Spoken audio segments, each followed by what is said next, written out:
Hi good evening all எல்லோரும் எப்படி இருக்கீங்க? இன்றைக்கி நம்ம பார்க்க போகிற ப்ராப்பர்ட்டி பார்த்திங்கன்னா ஒரு டைரக்ட் ஓனர் ப்ராப்பர்ட்டியை பற்றி தாங்க பார்க்க போகிறோம். இந்த ப்ராப்பர்ட்டி எந்த லொக்கேஷனில் அமைஞ்சிருக்குன்னு பார்த்தீங்கன்னா மடிப்பாக்கம் குபேரன் நகர் லொக்கேஷனில் அமைஞ்சிருக்குங்க. இது ஒரு வேக்கண்ட் லேண்டுங்க. இந்த லேண்ட் ஏரியா பார்த்தீங்கன்னா 1003 ஸ்கொயர் ஃபீட்டில் அமைஞ்சிருக்கு. லேண்டோட சைஸ் பார்த்தீங்கன்னா 22.3 இன்ட்டு 45 ஃபீட்டில் அமைஞ்சிருக்கு. 22.3 வந்து பார்த்திங்கன்னா ஃப்ரண்டேஜ், லென்த் வந்து பார்த்திங்கன்னா 45 ஃபீட்டில் அமைஞ்சிருக்கு. ப்ராப்பர்ட்டியோட ஃபேஸிங் பார்த்தீங்கன்னா நார்த்து ஃபேஸிங்கில் அமைஞ்சிருக்குங்க. ரோட் ஃபீட் பார்த்தீங்கன்னா 23 ஃபீட் ரோடில் அமைஞ்சிருக்கு.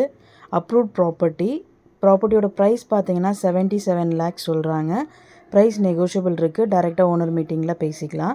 இந்த ப்ராப்பர்ட்டியை பற்றி மேலும் டீட்டெயில்ஸ் தெரிஞ்சுக்கணும் அப்படின்னா 9952519049க்கு கால் பண்ணுங்கள், வாட்ஸ்அப் பண்ணுங்கள், ஆர் யூடியூப்பில் கமெண்ட் பண்ணுங்கள். நம்ம சேனலோட அடுத்த வீடியோ உங்களுக்கானதாகவும் அமையலாம். ஸோ வீடியோஸை மிஸ் பண்ணாமல் பாருங்கள். Thank you so much friends.